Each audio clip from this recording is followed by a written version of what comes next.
interrupt our program to bring you this important message.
Good evening, ladies and gentlemen. Welcome to a late night edition of Vikings Uncensored. We have reached basically the midpoint of the preseason. Had, of course, the game last weekend against Tennessee Titans, of which the Minnesota Vikings won 20-10. And joint practices, of course, the last 2 days with the New England Patriots, leading up to the second preseason game against those same Patriots this Saturday, noon Central Time at US Bank Stadium.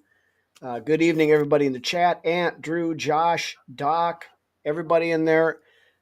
Welcome, welcome, welcome. Thank you guys for joining us again on a later than normal night, but in the essence of trying to keep stuff on the same night and work schedules, this is the best we can do until we go back to the weekend shift, which will happen here in probably within the next month. But anyway, we got a lot of news items, a lot of stuff gone on this week. Some roster cuts, some moves, injuries, of course. So we'll roll right into it here to get started.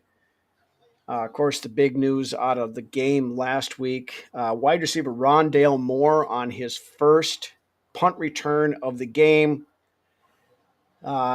Injured the opposite knee that he injured last year, what has been referred to as a significant injury, put on season-ending IR, and so his Vikings career ends before it even really begins.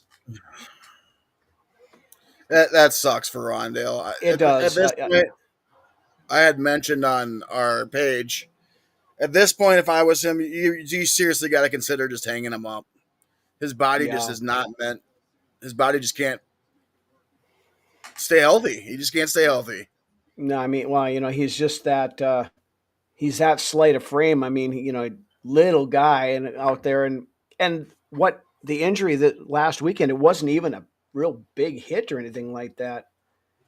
Randall Johnson, we have a Patriots fan in the awesome. Chat tonight. Welcome. Hey, we're glad to have fans of our opponent for the week in here. Welcome to the chat. That's great. Yeah, and glad to have you here. I guess as long as you're civil, we'll be good. See y'all Saturday, Randall. Yes, we will play you again on Saturday after the 2 days we've had today. But really, with Rondale Moore, he really hasn't had an explosive football season since his freshman year in college. It's all been potential since his freshman year of college. Hey, Randall, perfect. We love having guys in here that like to talk football. We're going to have some fun. We're going to talk. Bring up your Patriots points. We love to hear them. We want to have a good discussion here. So, again, thanks for coming tonight. We really appreciate you being here. But yeah, Rondale Moore, I feel for the kid. I mean, like Drew said here, there might be the end up here. Might be the end for Rondale. And like you were talking, if I was him, I mean, I would seriously consider that. We got day one, y'all got day two. Yeah, we'll talk about that in just a little bit here, but we're gonna hit a few news items here first. Get that out of the way. After the Rondale Moore thing put to IR, Zeke Corral also, the backup to the backup center, uh, broke his ankle in the That's game awesome, Drew. last week. I remember me some Steve Grogan. That's back in the old days. That's some good shit for sure. Yep. So Zeke Corral was released with an injury designation, meaning, basically it's a procedural move. So that once he clears through waivers, they'll put him back on injured reserve, and Right. he'll stick around. From all accounts, they liked Corral. He was playing pretty well in practice, so I think they want to keep him around. But after those moves, also offensive lineman Matt Nelson, the guy that we just signed last week, ended up going to Yeah. IR because he got hurt. But then we signed undrafted free agent offensive lineman Michael Gonzalez, who was on the Falcons list, and then he was left guard, and they were trying to move him into center, and then he ended up getting cut after the first preseason game. But we brought him in for a camp body. Mm-hmm.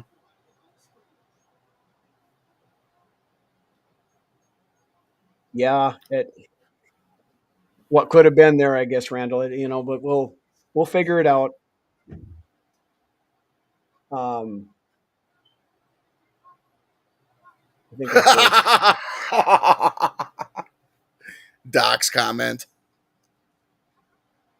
Yeah, that I don't know if you can throw it up there, Lance. Yeah. I'm froze here at a moment, but anyway, I'll keep going here. The big news though this week, as far as releases and stuff, linebacker Brian Asamoah. I think we all seen this one coming a mile away. We did, but kind of expected it to be in the final cut down, not before this. But I'm guessing that they both sides agreed to say, hey, let me go now. Let me catch on with another team before camp shuts down and go from there. Yeah, it was doing him a solid. And right off the get-go, the Tennessee Titans claimed him off of waivers. So he wasn't that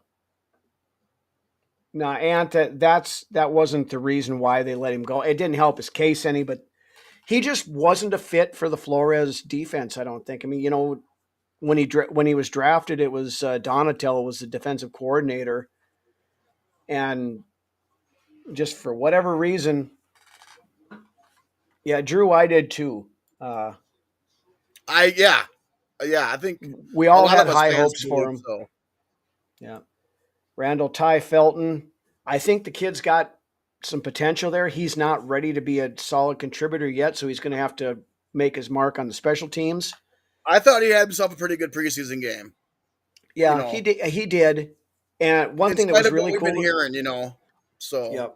One thing that was really cool to see though was after the first day of joint practices, former alumni, of course, Stephon Diggs, who's now with the Patriots, stayed late after practice and was working with Ty Felton, helping him work on getting out of his breaks and some of that other stuff. So, that was really cool to see. I mean, for as much of a kind of off the wall sometimes as Stephon Diggs is, I still harbor no ill will towards Stephon Diggs. I still like the guy.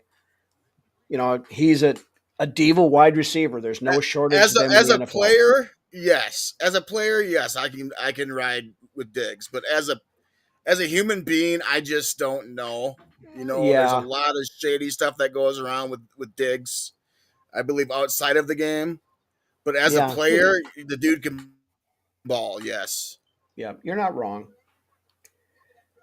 But yeah, back to the Osmo thing, after he was released, we signed our outside linebacker Cam Gill and linebacker Max Tooley. Cam Gill I've never heard of before. Tooley I have. He's been around a little bit. Josh, don't let Diggs date your sister. Exactly. Yeah. Exactly. Josh knows. Yep. Well, there was that thing they did a couple of years ago. I don't know, with the asking players questions and whatever it was, and when they went around asking who's the one player on the team that you would not want to date your daughter, everybody said Diggs. Yep.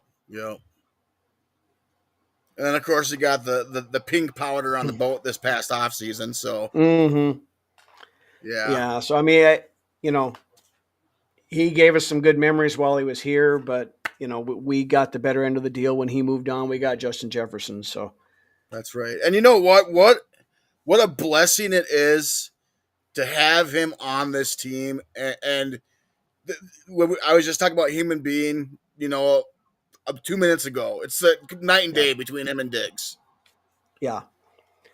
He was back with Rondale Moore during halftime of the preseason game, and then coming out for the third quarter, and just what a leader to have on a team and a superstar at that as well. Yeah. Well, and even with him, not practicing for the last 2 weeks or whatever it's been, he's still been very active on the sidelines, helping, coaching some of the young Yeah, guys he's up. still And he's still around. He's not, yeah, at home away from the team. He's right there helping, being the right. leader that he Which I is. mean, we know that he wouldn't be at this point in time. He wouldn't be away. I mean, he's fine. I saw him in some video yesterday running What with a around. spin catch? Yeah. So I I think he mean, had that spin catch yesterday or today, one of the two at joint practices, just yeah, fooling around but with the team. Yeah, on the sideline. right. But I mean, they basically have him in bubble wrap until the season starts because they know Jordan Addison's going to be out the first 3 weeks. So they have to make sure that they have a healthy Justin Jefferson because And Jefferson's just one of those players that could be ready to go in a second's notice without any prep time. So right. Two Tone, good evening. Have we heard of the UP on YouTube? I have not. Something we can definitely check into, but no, I am not familiar. Diggs was he a hell of a was. fifth. He was He absolutely was. was Drew. And Ryan, yeah, you're absolutely right on Great this point. one here. Yep. But what we're talking about wide receivers, of course, some news today out of the second joint practice. Wide receiver 2 right now, Jalen Naylor, uh, left practice with an apparent hand injury. Have not heard how significant it is, but he did not finish practice. So at one point they thought maybe it was a shoulder, but then later on I saw it was a hand. So So what Anthony, do we do now? It's a great what do we know question, at Ant. wide receiver? Yeah, that kind of leads into the starter here. There are a few options out there. Before you get going here with that, Rhino, before Okay. we get going with the free agent options, I'm going to throw out my thoughts. And I told you about this earlier. I would not be against going out and getting like a Jawan Jennings from San Francisco for the right price. I love me some Jawan Jennings. He's probably the best wide receiver 3 in the league right now. And if we were able to go out and get him, throw him a fourth rounder, maybe a fifth rounder, I would love to go out and get me some Jawan Jennings. Amari Cooper's a little long in the tooth. Tyler Boyd's getting up there in age as well. Gabe Davis, I'm sure those 3 guys are in your list that we're about to talk about. But Yeah. Okay. Oops. Good evening. Another new name. Thanks for joining here. He just jammed it. Okay, so hopefully it's a minor thing. They hold him out on Saturday and then he's good to go. But I still wouldn't be against going out and looking at maybe picking up another wideout. I mean, I would, and yeah, even an Amari Cooper, I wouldn't be against looking at him. Or why don't we bring in at least one more body in that wide receiver room? yeah, Doc. I honestly don't think they're going to be bringing unless Adam Thielen for some reason gets cut. If he gets cut, I can see it happening. But I Yeah, right, really don't see right. them trading for Adam Thielen. You trade for him, you have to take on $7 million in a contract. $7 million on a wide receiver 3 to 4 is a little rich for my And blood. a shout out to Ant earlier too today. I had seen that he had mentioned Thayer Thomas, who is quietly having a good training camp as well. Yeah, So he has been having a good camp, but yeah, just to finish off the wide receiver thing, yeah, there are, Tyler Boyd is out there, Amari Cooper is out there, Gabe Davis, looks like any of those guys that you could come in. Emmer's Uh, Riley's got a couple names down there too. KJ Osborne, possibly bringing him back at 28 years old. Gabe yeah, Davis is only 26. That is mind blowing. Gabe Davis seems like he's been around forever. So I mean, and he's a good deep threat, so that would kind of be Ayuk maybe is injured again. I hadn't seen that out, but Yeah, I knew he got injured last season before the season, but I didn't know why you got injured again this year. yeah, if that's the case, then yeah, they're not going to get rid of Juwan Jennings. But No, um, and there's another name out there, and I'm just throwing it out there because it's there. I'm not advocating for it. Odell Beckham Jr. got released from no, Miami. no. I don't That want dude him is either. so Just washed. No, and he's a locker room cancer. I don't want him either. Um, maybe since he's gotten a little bit older, maybe that's not so much the case anymore. But regardless, the dude just is washed. He can't play anymore. He ain't got it anymore. So yeah, I I've would never been a big definitely fan of the guy, anyways. But No, I haven't either. He's always been overrated and a pompous dickwad as far as I'm very concerned. overrated. Very overrated. But yeah, I mean, I think your Gabe Davis, Tyler Boyd types would be somebody that would be worth looking at. Bringing in Thielen would be cheap. Once again, Problem is, if he if was you're to get cut, yeah, if he's cut and brought in, then yeah, I'm all for and that. I guarantee you, yeah, Drew, I think he would take a team friendly deal too to come back to Minnesota. I Right. think, anyways. But I mean, if you're trading for him now, you're going to have to give up probably a 6th-round pick for him, and then take on probably a good chunk, if not all, of his $7 million salary that he's got this year, guaranteed And money. I honestly don't see Carolina cutting him. So Well, they love him over there. I mean, and they do. it's And and they got a we all lot of know. young guys, so that it's that veteran leadership that he brings that they kind of want to have there too. But few people say bring Brandon Powell back. That may not be as far fetched as we all think. As you're thinking there, Ant, because he knows the system. He's a punt returner, not a great punt returner, but he's a punt returner. Um, right now, Drew asked me to bring this up earlier, so we'll bring it up now. But right now, Lucky Jackson is your number one punt returner. This might be the year for Lucky Jackson to really grab that brass ring. Well, It's sitting right there for him. Yeah, I think Lucky makes the 53 at least initially here. Well, and in my first observations of the preseason game, I was saying, I believe Lucky should be pushing Naylor for that number 3 spot. Well, So if Naylor's hurt and loses time, then he's definitely right there. But maybe just being an Andy, but I feel like in regards to wide receiver 3, you ought to just wait for the first round of cuts and sign the best 3. I'm not against that, Ryan. I'm kind of that same thought. The only playing devil's advocate to that, the only downside is, whoever you're gonna bring in isn't probably going to be able to be much of a contributor for the first couple 3 weeks because they're not going to know the playbook, not going to know the system, and by that time Jordan Addison's back. So if Darnell you Mooney is need to, he's good shit. I like some Darnell Mooney. yeah. I mean, if you need to bring in a wide receiver, you decide you need to do it. You probably need to do it now, so they have a couple weeks to get up to speed. I agree. And that's where your Gabe Davis or Tyler Boyd or Amari Cooper make the most sense. See, I think you could bring in maybe Amari Cooper or a Boyd in, and they could learn the system on the fly. But if you're looking at a younger guy, it might take a little bit more, and you'd want to bring him in a little bit sooner than later. Right, but I mean, even an experienced guy, if you wait till the final cuts, are they really going to know much week 1? Week 2 they might be able to. Right. And I mean, realistically, we're talking a wide receiver 3 or 4, so it's not like they're going to be on the field for 70 snaps a game or anything like that. Very true. So I mean, I trust KOC to figure the stuff out here. No. And no, we're not bringing Zylstra back. But anyway, let's move off of that. And Cooper's the best. Yeah, I mean, he's the most experienced. He's also the oldest and probably has the least amount left in the tank. But I'd be okay bringing him in as a possession receiver, some kind of thing. But we have TJ Hawkinson for that. So let's roll in real quick and just kind of take a quick look back at the first game and get some quick observations before we move on here. Stand outside of game 1 for all the talk of Vikings needing to go find another backup quarterback. Unless Sam Howell had himself a pretty good game against Houston.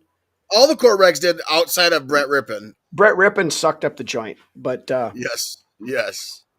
but Sam Howell now is going to get the start on Saturday.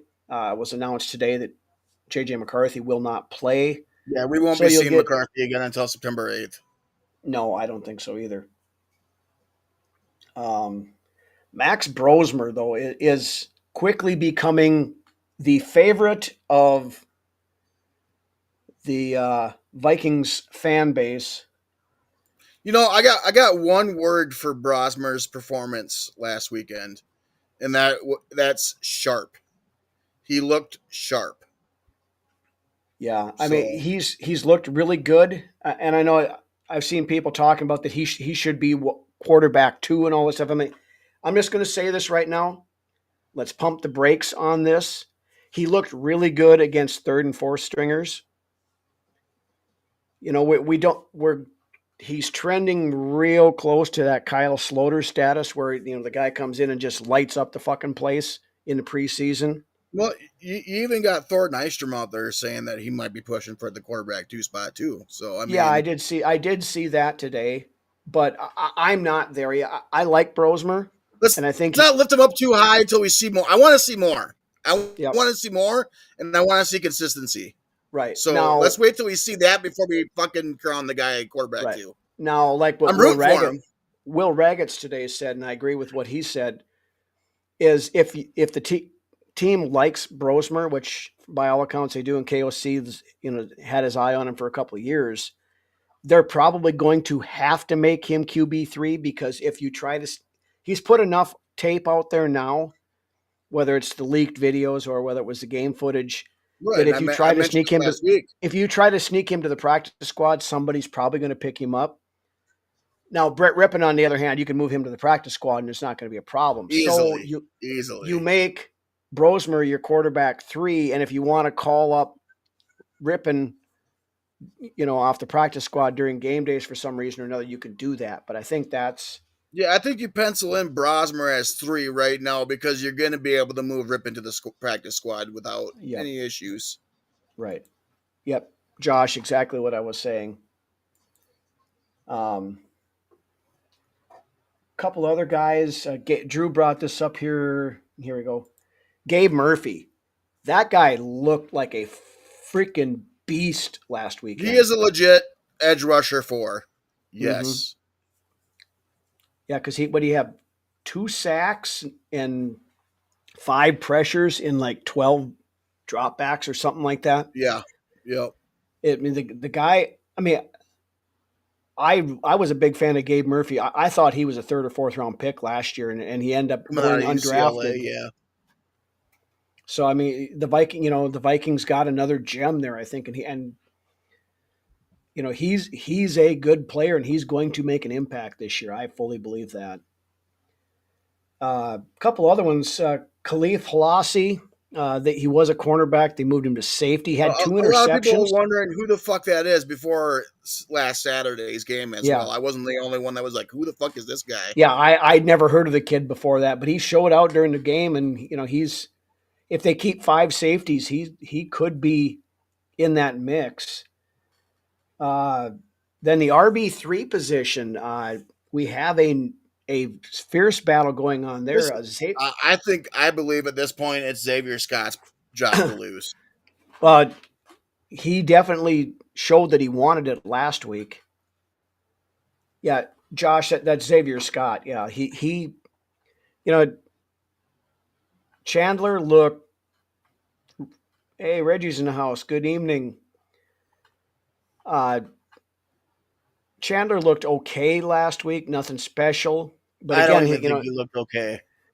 Well, his problem is he can't block. And if you're a running back who can't block in KOC's offense, then you're not much good. Scott looked like John Riggins. I don't know if I quite go that far, Drew, but he looked really good. And at this point in time, yeah. Did I say Xavier Rhodes? No, you said Scott. Okay.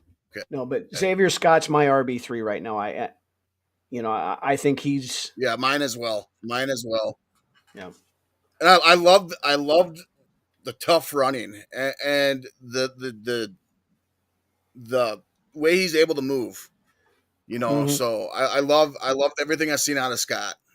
Yeah, Jordan Mason also looked good in the time he played, and he looked really good in joint practices as well this week. So the one other guy I want to bring up that really stood out, he played most of the game, is the guard out of Wisconsin, Joe Yeah, Huber. Huber had a great PFF score. I think the best on the team. Yeah, he was the highest graded rookie in the NFL for last week. Had a 94.7 PFF ranking. So I mean, he keeps playing like that. He's going to be pushing to making a push for the 53 as it And the thing also is I he's think. versatile too. He can play your guards or center. So Mm-hmm. Yeah, but the offensive line in general last week. I mean, we had Huber had a 94.7 PFF ranking. Juergens was at an 80, so a very good game for him as well. Walter Rouse at 78.4. you're telling me that we actually have some depth along the offensive line now? Holy cow! Surprisingly, Right, some quality depth. yeah. Before we move on here, I want to say that honestly, Jordan Addison looks like he's on the verge of having a monster year. And his presence will be, especially now with the uncertainty with what's going on with Naylor. His presence will be missed those first 3 weeks of the season. Yeah. But when he returns, him and JJ have got this connection right now throughout training camp. I look for Edison to have a monster year when he returns. Mm-hmm. Yeah, and uh, honestly, I hope we don't see Walter Rouse because Right. you know. But anyway, let's see, where was I at here? Yeah, let's move on to the joint practice stuff. Of course, 2 days of joint practices. Day one kind of went to the New England Patriots. I think they got a slight edge the first day one. I think it They was did, pretty even, but they get the slight edge day one yeah, of joint practices. yeah. I mean, Drake May looked decent. He was 16 out of 25. Josh Dobbs, who's their backup now, he was 7 for 13. Did throw 2 interceptions. Yeah, Nudie with another pick six in Yep. training camp. Um, the defense yesterday, though, did sack Drake May at least 5 times from the accounts that I got. And then, That front seven that we have here is going to be mm-hmm, yeah, killing it this year. they said at one point there was 3 straight plays that would have ended in a sack. Defensive line, that front seven, we're not going to have to blitz much this year. I think that front seven's going to do it. Right. Javon Hargrave Well, was we might not have to, Rhino, but that but we doesn't mean still that Flores is not going to. right. I mean, it's in Flores' DNA, so we're going to. Right. But I mean, And the if you thing can, is, by all accounts, that run defense doesn't sound like it's missed a beat either, no, from what I've read. but if you're able to get constant pressure with that front seven when you start throwing in the blitzes, I mean, it's lights out for the offense. The quarterback's not going to have a freaking chance. Well, I think our defense was rated number 2 against the run last year, and people Mm. were afraid that bringing in Hargraves and Allen was our run defense might take a step back, but it sounds like we haven't missed a step from last No. year. So, Yeah, Javon Hargrave was. It was kind of nice watching Garrett Bradbury getting bulldozed and with him not wearing a Vikings uniform. no shit. Yeah, Donovan Jackson out there trucking bitches too. Yeah, that was the next thing. And If kicking you saw fools. that screen pass thrown to Aaron Jones, got downfield and he actually slowed down to let his blockers catch up to him, and Donovan Jackson just absolutely trucked some poor There's cornerback. 2 guys he blew up on that play. Yeah, but the one guy he sent him flying like a rag doll across the field, and it was just Well, he he won his initial block off the line of scrimmage, Mm-hmm. but then to go down and get 2 pancakes after the fact is fantastic. Yep. That's exactly what you want to see out of a rookie as Right. well, looking to go out and get extra work done. Yeah, and he's looked the part so far this year. I mean, rookie coming in, going to be starting left guard. So far, so good. Josh Metellus, Minnesota Defensive Player of the Year. Yeah, wouldn't surprise me at all. Now he did get nicked up today as well. I don't know. Shoulder, elbow, something. I think that title could go to Grenard. Yeah, Grenard was another one. Rookie Will Campbell on the offensive line for the Patriots. Welcome to Jonathan the NFL, Grenard absolutely owned him today. He had 3 sacks in the span of 11 snaps going over Will Campbell. So Grenard has just been on another level. I look for Grenard to have 15 plus sacks this year. Wouldn't surprise me at all. What else we got in the defense? Tyrion Ingram Dawkins was getting considerable run with the ones today. Oh, wow. In more obvious passing situations, things like that. He's rotating in with Harrison Phillips. So you have Hargrave, Allen, and Ingram Dawkins all on the front line. We may have just found another gem in Ingram Dawkins this year in the later rounds. I think he's had a very good camp so far. I'm really excited to see what. Norse, you bum! You finally decided to show up. You showed up. Jesus Christ, we're halfway through the show and you just show up now. Anyway, otherwise defense. Some more on Jordan Addison. We were talking about this earlier. Alec Lewis from The Athletic out there called him. Kept a decent schedule. Well, blame Brunswick because he's the one that we have to keep moving around because of his schedule. Drew talked to Ed White. He said he'll end up being our best offensive lineman. Big praise from a Vikings legend there. That's for damn sure. Now, where was I before I got? Oh, yeah. Alec Lewis in The Athletic was talking about Jordan Addison and said he's basically been unguardable during the 2 joint practices. Yep. Yes. Yeah, the dude is going to have a monster year. And you pair that with Jefferson, who we already expect great things out of to begin with. Mm-hmm. Yeah, who are you going to double cover? You can't double cover them both. And you can't, and then you got TJ Hawkinson, coming up the rear. So, right. And then, and you'll throw whoever, whether it be Jalen Naylor, or whoever is your wide receiver. Aaron Jones, or whoever it might be coming out of the backfield. So, yep. I mean, that bodes really well for all of us here. The drops, though, are still continuing to be a problem for the Vikings wide receivers. Jalen Naylor, both days, had a couple of really bad drops. And we talked about this last week with Naylor and his stone hands. That's why I'm saying, Rhino, right now is the time where Lucky Jackson needs to really take advantage of the situation. Especially if he gets more looks and more snaps, he's got to make the most of them. Yep. AJ, I love the way Lucky Jackson's built as well. I love his size at the position, and he's just bulky. I love the way Jackson's built. And Phillips, you're talking about Harrison Phillips, right? Right, yeah. I think Jalen Redmond could push him for some starting reps. Or Ingram Dawkins. Yeah, well, and that's happening. I mean, I don't think he's going to be odd man out this year, but this may be his last season with the Vikings after this. I think he could be a rotational guy as far as this year goes. I think I'm talking Phillips being, this might be his last year as a Viking. Oh yeah. But I could see him taking the decreased snaps with the guys he has behind him. And with Drew, I think the running back room is going to be Aaron Jones, Jordan Mason, and Xavier Scott. Those are your 3 guys in the running back room. Yep. I think Mason versus Jones playing time. I think it's going to be it's going to be around a 50-50. And it'll vary depending upon who's got the hot hand that week. But, if you're looking at fantasy numbers and stuff, I would put more stock in Jordan Mason because I think he's going to be that guy that's going to, when we get down in the goal line and stuff like that, I think he's going to be that guy that's going to be able to, lower his head and get those last couple of yards. So I wouldn't be surprised at all to see Jordan Mason end up with better numbers this year than Aaron Jones. We've talked about that last couple of weeks too. So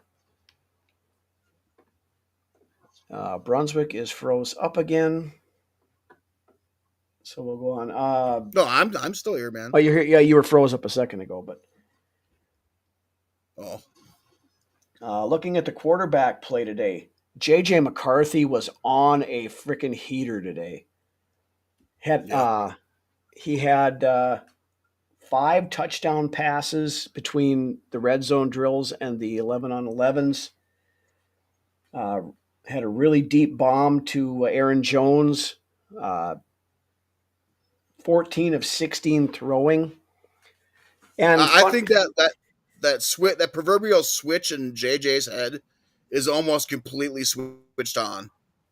It's especially when you're coming in and you're just starting to learn, and sometimes you just have a day where you're like, you know what, I get it now. I get it. And I think today might have been that day moving forward. Well, and you and I talked about this a little bit earlier, and we talked about it last week, and I'm just going to bring it up, but not going to be. Diana Rossini was in the building today watching joint practices. And we know her personal crusade against JJ the last 3 months or whatever, all else. That was in the back of his head. Oh, it had to have been. I mean, these guys see all this stuff, and every time he connect on a touchdown pass, I bet just looks over. If it was me, I'd just be looking over at him and go, we'll see. We'll see how she tries to spin this, because she was already yesterday trying to spin the fact that she wasn't, she didn't do what she did, but Norris is coming in here. Must have ate some clown today. Something. Yeah, you're not wrong, Drew. But what else we got? Brosmer again had a couple of really nice throws today. Aaron Jones was used a ton in the pass game today, which, the Vikings have a screen game now, the way it looks. Yeah, I think they're a lot more crisp, is what they're saying. That's what happens though when you go and you revamp the interior offensive line. Right. You have guys that can, like Donovan Jackson, that can get 30 yards downfield and, truck cornerbacks and safeties out of the way. You've got, and one thing I'll let you guys in on this. I saw this today. Pete Bursich does a kind of a breakdown stuff, and he broke down every play, basically, that from McCarthy's snaps he took last week, and did a really good job, showing how the offensive line was working and stuff like that. And when you sit down and just slowed it down and went like that, that offensive line looked really good last week. And there's a lot to be excited about watching some of that. A lot better as the weeks go on, too. They might not be completely gelled by week 1. I mean, they're going to be close. But come week 3, week 4, that offensive line is going to be making people their bitches. So the trenches on both sides of the ball look very good, and the depth along both trenches looks to be very good as well. Well, the biggest thing right now, though, is we still haven't had those guys playing together. Darrisaw's been in just a little bit. He hasn't been too involved in the joint practice and stuff, because they're playing it safe with him, hoping to get him ready for week 1. So there will be a little bit of that, where, to your point, where they're not going to be at their peak the first couple of weeks, because they have to get kind of on that same sync and everything else. But yeah, by the time you roll into that midseason, that offensive line is going to, provided they all stay healthy, the offensive line is going to be one of the more dominant lines in this league. I fully believe that. You got anything else you want to talk about from joint practices before we move on, Lance? Or no. All right. So then, let it. Will Reichardt's going to be just fine, by the way. Yep. He pulled his head out of his ass before the game last Saturday and has looked good ever since. So that's a good news. Any tight end news? Urisek's your third tight end. I think Urisek's got the inside track for it. I've seen some of the 53-man projections where they're keeping 4 and then it's Urasek and Vanette, but I don't know that we're going to keep 4 tight ends. You go with the younger guy and you just keep 3 tight ends. That would be my preference, but because that extra roster spot can go to be keeping a 6th cornerback or a 5th safety or a 6th wide receiver, so. But yeah, let's move on to the preseason game number 2, the final home preseason game for the Vikings this year. Saturday at noon, US Bank Stadium, we play the Patriots in an actual game. No, we are not keeping 4 tight ends. No, I agree, Drew. We're not keeping 4 tight ends. Bartholomew's away. No, you can't call him a waste. Early to say that. You can't call him a waste. He got hurt in OTAs or minicamp, whatever. He's got a back injury. You can't say he was a waste yet, Ant. I mean, he could come back next year, but he's most likely going to go on IR, and so he's probably not going to be available for this year. It's going to be like a Gabe Murphy situation at tight end on offense as a rookie. So yeah, which is fine. So you got him to come in next year, and we'll see how things go there. And it's not like we asked him to come in to be tight end 1. So right. Yeah. So no, I thank you, Drew. Yeah. We're not gonna be calling Bartholomew a waste here yet. Let's let the thing play out a little bit. But anyway, preseason game number 2. What are you looking at for this game, Lance? What do you want to see? What key positions are you looking at, or players you're looking at? I'm keeping an eye on Brosmer. Seeing how he plays. Howell had an exceptional game. I'm glad that can kind of start to quiet down the quarterback 2 speculation. I think Howell came out last week and had a fantastic game. Mm-hmm. But I'm going to be keeping an eye on Brosmer. I'd like to see the development of him throughout the preseason. And Xavier Scott versus Chandler is another good thing to look at. I wasn't very impressed with that starting group of corners when we coming out last week against the Texans. We let them drive right down the field and score on their first drive against our starters. I wasn't very happy about that. The pass game looked to be wide open against our starters there. But hopefully that all comes together before the season starts and we can build on that. But yeah, we didn't have all the starters in there. Harrison Smith didn't play. Van Ginkel and Bernard weren't Isaiah Rodgers and Jeff Okudah played. Yeah. But when you get that full complement of pass rush coming off the front end up there, it's going to make life a lot easier for those cornerbacks back there. Oh, yeah, I agree. But I'll be keeping an eye on that secondary again this week. The punt returner status, I'll be looking at that as well. Ty Felton, I think he had a good opening preseason game, had a couple catches, had a great play on special teams. Yeah, so that'll go a long way as well. And him making the roster. Not to pull you off your track here, but I want to bring that up since you mentioned that. Oscar Chapman may have a legitimate shot of winning the punt job just because of what we saw. Yeah, and Wright hasn't looked that great. No, he hasn't, but that play that you just mentioned with Ty Felton, that was Chapman's banana punt. He's got it so it comes in and it's spinning. They were talking about this early on in training camp. Nobody could field that damn thing. And he doesn't kick it that way all the time. It's one of those things where he can kick normal kick, and all of a sudden he's going to wild card to pull out of his pocket. Yep. So I don't either, Drew. There is, and Howell's a gamer. He didn't look that great in practice, but I forget who I was listening to. And sometimes that's how it goes. You put the guy in the field and he starts balling. Yep. Well, and we saw him play on a very bad Washington Commanders team when he came in as a rookie. He damn near threw for 4,000 yards. He had 22 touchdowns and 22 picks, but he's basically a younger version of Nick Mullins. Yeah, he's basically a younger, he's got more potential, I think. Yeah, he's better than Mullins at this point in his career.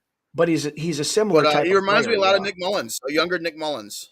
Yeah. So But yeah, with that banana punt, I think Chapman has a significant shot at making the final 53 as our new punter. Mm-hmm. And Ryan Wright didn't impress much of anything the last couple. His rookie year was great. I loved him. I was a two, big Ryan Wright guy his rookie year, but he's had he's been trending downward the last couple of seasons. Did you see that 70-yard field goal that the guy had again for the Titans? I heard about it. I didn't see it. Yeah, a guy had a 70-yard field goal preseason. Yeah, well, I mean, we saw a couple times last year where Reichert would have been good from 70. And then Matt Ariza had like a fucking 70-yard punt, too, for the Chiefs. That was crazy. Yeah. Netted 70 yards. Yeah. So, anyways.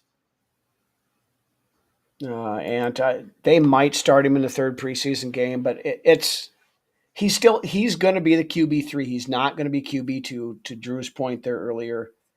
And I would like to see Brosmer get the second team reps this week going into this game. Like have Howell and then Brosmer and then Rippon.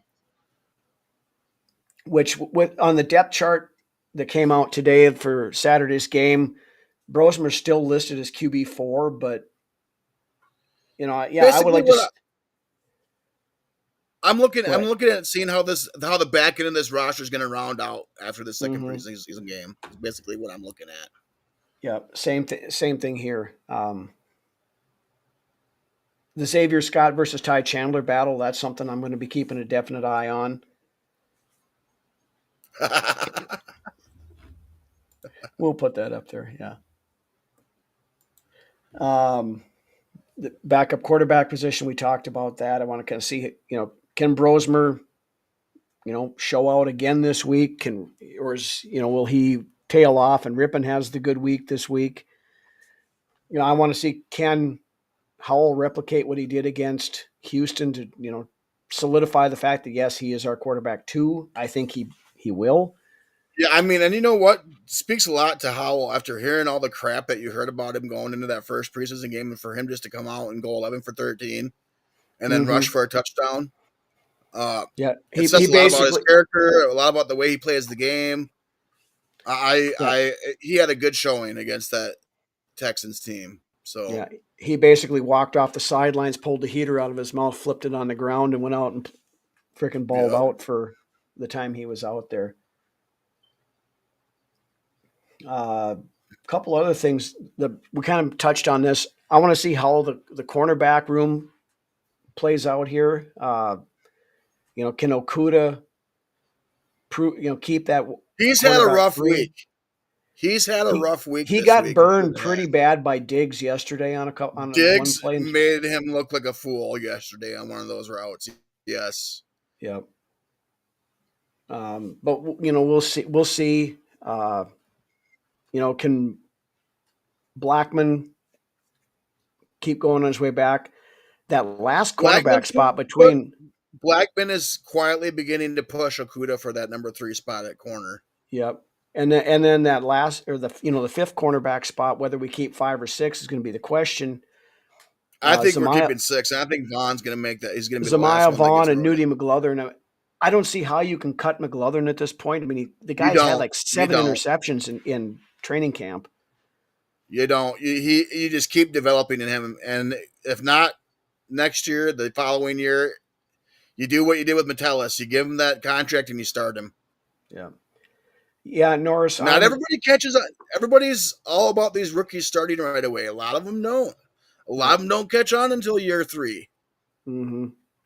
Yeah, so, Norris, I'm kind of in that wait and see mode on Okuda as well. I hope that we've locked up something here, but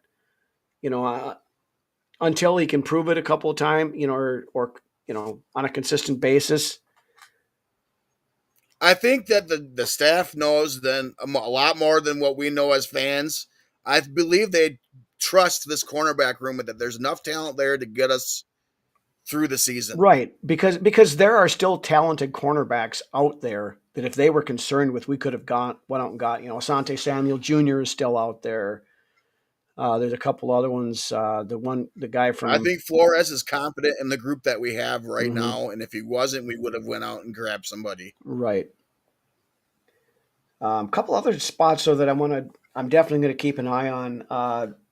Punt returner spot, we talked about that. Right now, Lucky Jackson is your punt returner 1. Silas Bolden is still working his way in there. There was one other guy that you mentioned that was Thayer Thomas is also working as a punt returner. Thomas had a good day or good couple of days. I mean, he's going to be pushing for that bottom end of the wide receiver pool is pretty muddied up yet, and it will be, I think. This is a what if scenario. I think if Tristan Jackson was still here, he'd be making the 53-man roster this year. No question. No question. But he's not. So moving along. And now the last guy I'm going to take a look at, and we talked about him earlier, Joe Huber. I am really interested to see if he can replicate what he did last week. Because if he does, that's going to make things really interesting for the backup offensive lineman spots. I mean, right now you've already got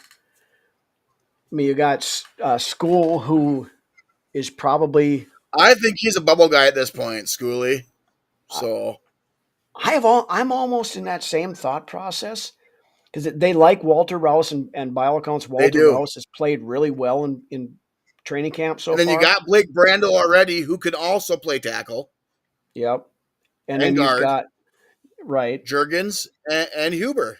There's your guys. And like I said, and like you talked about earlier, Huber has the ability to play some center. So, that versatility, I think, is going to help him out.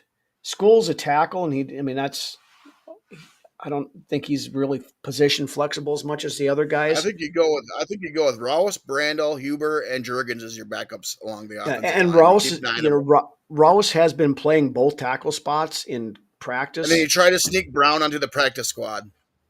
Yeah. Huber, depends on how he plays the next game or two. You might be able to sneak him onto the practice squad. But I mean, if the guy keeps showing out, I don't know that you can risk letting him go. I mean, he is that prototypical big Midwestern Big Ten farm boy that goes out and throws cows around for a living. Well, that's why you got Rouse. So yeah. At this point in time, I would move Rouse. So if you had to move Rouse over to left tackle before I would put Brandel back out there again.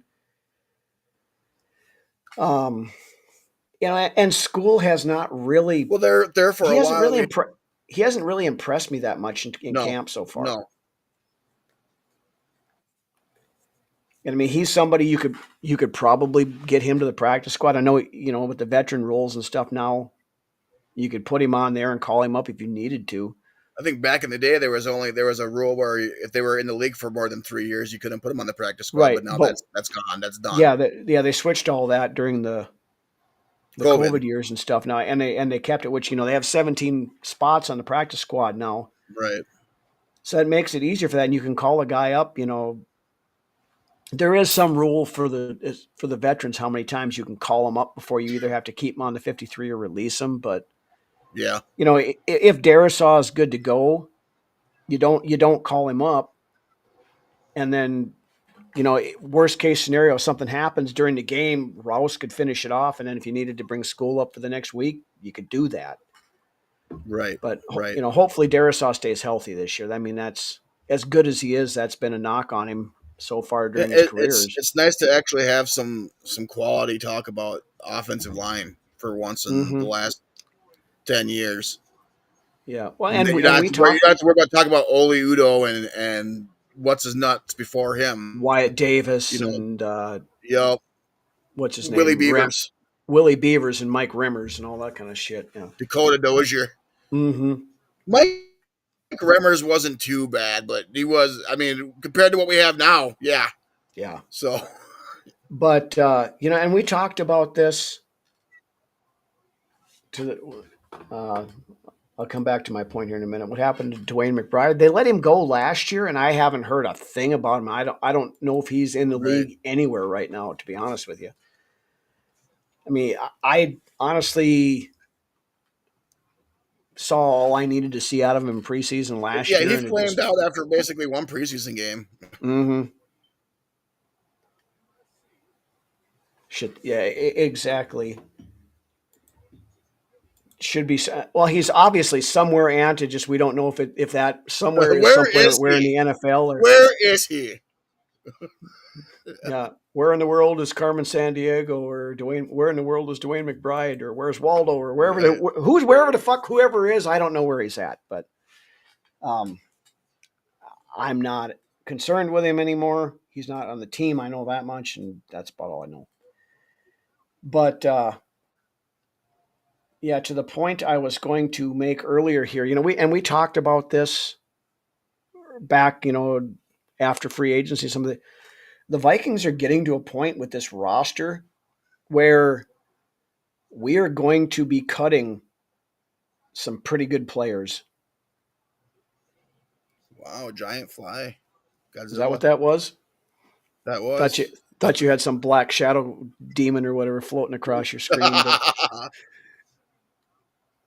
but there's going to be players who are going to catch on and who are going to contribute on some other team. No, he's up in the CFL. Okay, maybe you can This do one something fucking about that fly can stay away. surprise cuts. We can talk about that a little bit. I think next week we're going to CJ Ham. do. Next week we're going to do our 53-man roster predictions. So make sure you hang around for that. But yeah, There always is too. There always is some surprise cuts every single year. CJ So Ham. CJ Ham.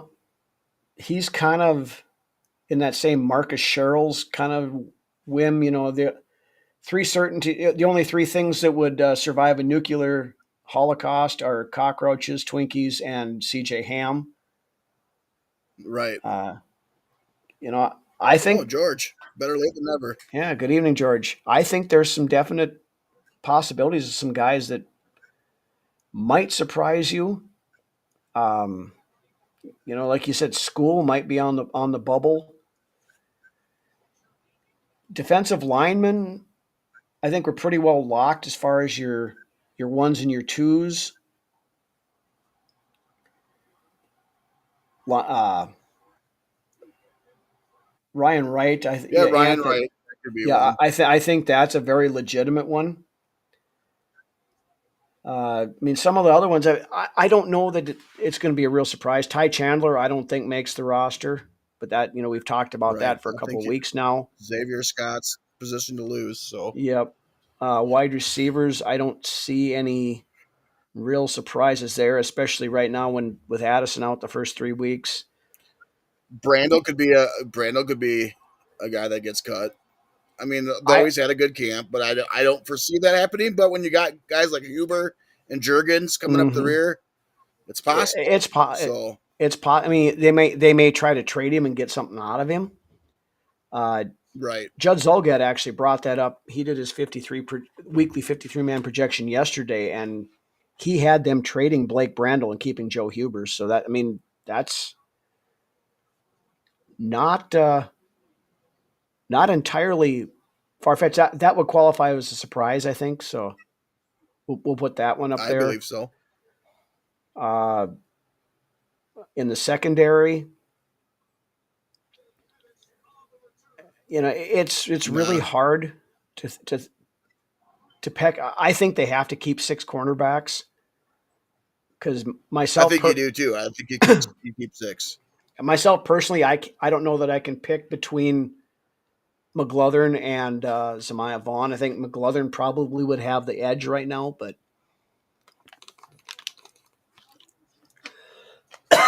they both played really well. And Vaughn is that prototypical cornerback that Flores likes. He's 6'3", tall, lanky guy that can move. Yep. Couldn't Okuda maybe not make it? Depends on how he looks the next 2 weeks, I suppose. I think Okuda makes it. I think Flores is playing for him. So Yeah, I think he does too, but unless he completely shits the bed and right.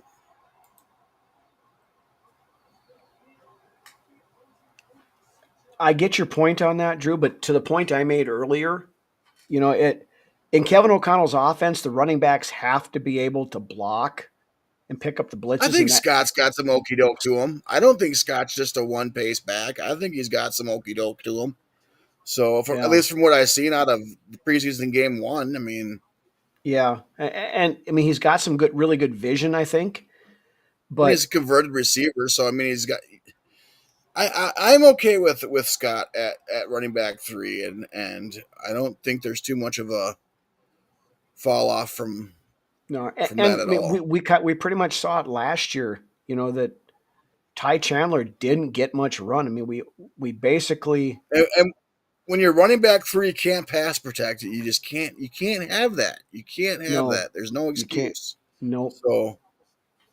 So that's why I think Chandler's gone. Now, is there a possibility that somebody that they like who fits that mold gets cut at the final cuts and they bring him in as a running back 3 instead? That's a very distinct possibility, I think. But right now, if you're looking at guys on the roster, I think it's Scott that's running back 3. Bob. Better late than never as well. Yep. Anything else you're looking forward to for Saturday's game there, Lance? I'm just ready to watch. I'm ready to watch. Yeah, I think it's football. Like you said, football's back. I think there's actually some on tomorrow night. So if you're got a hanker for some football, September 8th. Yeah, I think there was a game tonight actually as well. So I didn't get a chance. There was a game tonight actually as well. So okay, yep. I didn't get a chance to look. I was doing some other stuff, but can't make Skullfest, but might be getting comp lodging and tickets for the Eagles game. God, I'd take that. That ought to be a good game. We're into the season enough to where hopefully things have started to click by that time. So, but that sounds good, Drew. We're rolling on an hour here. Rhino's got to get up early in the morning, so 5:30 rolls along really quick. So with that, we will we'll call it for the night, I guess. I want to thank you guys all for joining us on a late night episode again. Great conversations in there. We had Patriots fans coming in. Thank you for joining us there as well. Love having the opposition come in, have a respectful and intelligent conversations and stuff like that. That's always great. Preseason game 2 coming up. Let's see what the backups can do, how these things change and move themselves around, and who makes that push for the roster and who falls off the other side of the bubble. Always a little bit of intrigue anyway, just kind of see what's going on. But with that, shout out to the Filipino fan club. Nymph, I didn't see her pop in here yet tonight, but I know she'll watch it later. Shout out to my lovely wife upstairs who said I better shout her out tonight because I forgot to do it last week. And again, thank you to everybody. With that, why don't you take us out of here, Lance? All that Rhino said, we appreciate every single one of you in the comment section. All the new guys showing up tonight. It's always good to see new names in here. A quick thing with the whole guys and cheerleading. That people just need to settle the fuck down and watch football. You got season ticket holders saying they're not going to come to games because they got guys cheerleading. Shut the fuck up. Seriously, who goes to the game to watch the cheerleaders anyways? Yeah, I wasn't gonna bring that up because it isn't worth our fucking time. But if that is even in the top 500 of the problems that you have, you got a pretty fucking good life. Right. Right. Like I said, I don't go to a football game to watch cheerleaders, whether it be male, female, dog, whatever. Although I do enjoy. I could give a fuck less who's cheering down there. No, I do enjoy like the corgi races and stuff they have at halftime. Those are kind of interesting some point in times. But yeah, no, who gives a fuck who's on the cheerleading staff? We're here to watch the Vikings football team, not the Vikings cheerleading team. So exactly. That's all I'm going to say about it. Right. Yeah, I agree. There doesn't need to be much more said than that. But these season ticket holders that say they're not going to go to that they're going to give away their season tickets now is just I can't believe that. If you want to, if you want to give your season tickets away, give them to us. Call me, Lance. We'll take them. Right, we'll take them. Yep. But yeah, anyways, I bid you all adieu and wish you all a good weekend. Here's another Vikings win in this fantastic preseason that we've been having and the off season that we've all shared together this year. So, Aubrey and Millie, if you're out there watching, Dad loves and misses you. Skull. Have a good weekend, everybody.